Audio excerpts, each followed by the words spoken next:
పాలమూరు నా నాయకత్వంలోనేమో చేస్తా అని చెప్తున్నాడు. నేను అడుగుతున్నా రేవంత్ రెడ్డి, 17 తారీఖు వస్తున్నావు కదా మహబూబ్ నగర్ పట్టణానికి, ఒక్క మాట స్పష్టంగా చెప్పు.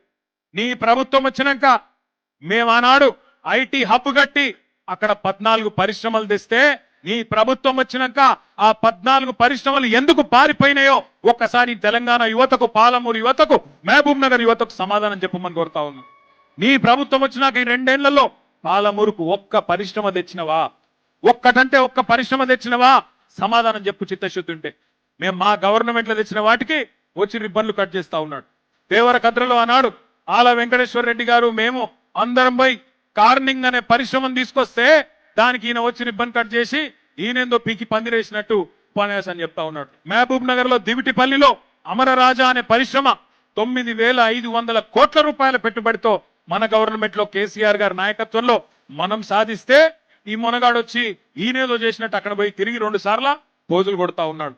ఒక్క కొత్త పరిశ్రమ వచ్చిందని వచ్చినాక ఉన్న ఐటీ పరిశ్రమలు మారిపోయినాయి.